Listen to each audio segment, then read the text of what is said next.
National agricultural market एक Akhil Bharatiya electronic व्यापार portal है जिसे 14 अप्रैल 2016 को पूरी तरह से केंद्र सरकार द्वारा वित्त पोषित किया गया था और छोटे किसान एग्री बिजनेस कंसोर्टियम द्वारा कार्यान्वित किया गया था। इसे देश में कृषि जिन्सों के लिए वन नेशन वन मार्केट के रूप में एक सामान्य ऑनलाइन मार्केट प्लेटफॉर्म पर मौजूदा मंडियों का नेटवर्क बनाने के उद्देश्य से लॉन्च किया गया था। ये मंच किसानों के लिए ई भुगतान की सुविधा भी प्रदान करता है। एक Akhil Bharatiya electronic trading portal है जो कृषि वस्तुओं के लिए एक एकीकृत राष्ट्रीय बाजार बनाने के लिए मौजूदा एपीएमसी मंडियों को नेटवर्क करता है। कृषि जिन्सों की सीधी खरीद और बिक्री के लिए ऑनलाइन प्लेटफॉर्म का भी ये काम करता है। कोविड-19 महामारी की शुरुआत के साथ अधिक मंडियों को ई नाम के तहत स्वीकृत किया गया है। केंद्र सरकार ने भी इस मंच से कई नई सुविधाएं जोड़ी हैं। अभी तक 18 राज्यों और केंद्र शासित प्रदेशों में 1000 मंडियों को स्वीकृत किया गया है। इसके तहत 1.73 करोड़ से अधिक किसानों, 2.19 लाख व्यापारियों और 2000 किसान उत्पादक संगठनों ने भी ई नाम पोर्टल पर अपना पंजीकरण करवाया है।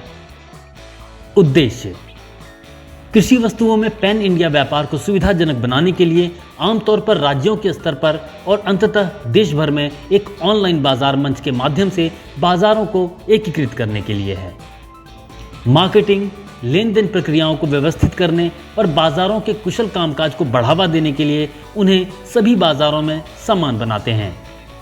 किसानों, विक्रेताओं के लिए ऑनलाइन खरीद के माध्यम से किसानों और विक्रेताओं के लिए बेहतर विपणन अवसरों को बढ़ावा देना, किसान और व्यापारी के बीच जानकारी असमानता को हटाने, कृषि और वस्तुओं की वास्तविक मांग और आपूर्ति के आधार पर बेहतर और वास्तविक समय मूल्य खोज, नीलामी में पारदर्शिता, कीमतों की गुणवत्ता के अनुकूल मूल्य, ऑनलाइन भुगतान इत्यादि को विपणन दक्षता में योगदान देते हैं। खरीदारों द्वारा उचित बोली प्रक्रिया को बढ़ावा देने के लिए गुणवत्ता आश्वासन के लिए गुणवत्ता आकलन प्रणाली स्थापित करना, उपभोक्ताओं को गुणवत्ता की कीमतों की स्थिर कीमतों और उपलब्धता को बढ़ावा देने के लिए है। ई नाम के माध्यम से ट्रेडिंग कैसे की जाती है? व्यापार के लिए किसानों, व्यापारियों और एफपीओ को ई नाम पोर्टल पर अपना पंजीकरण कराना होता है। पंजीकरण आधार कार्ड, बैंक पासबुक और मोबाइल नंबर का उपयोग करके किया जा सकता है। एक बार पंजीकरण हो जाने के बाद किसान और व्यापारी अपना यूजर आईडी और पासवर्ड जनरेट कर सकते हैं। अब किसान अपने उत्पादों के बारे में विवरण ई नाम पोर्टल पर एक बाजार समिति के माध्यम से बिक्री के लिए अपलोड कर सकते हैं। व्यापारी अब बोली शुरू करते हैं और सबसे अधिक बोली लगाने वाले खरीदार होते हैं। इसके लाभार्थी किसान, मंडी ओनर, व्यापारी, खरीदार, प्रोसेसर और निर्यातक होते हैं।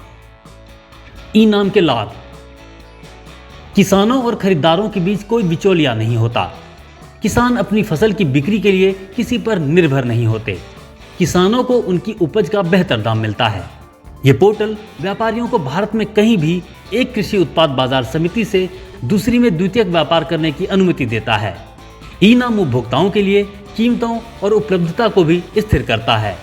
ई नाम वस्तुओं की आपूर्ति श्रृंखला में भी सुधार करता है और अपव्यय को कम करता है। तो आज के लिए बस इतना ही। नई जानकारियों, नई अपडेट के साथ आपसे फिर मिलेंगे। तब तक दीजिए इजाजत। नमस्ते।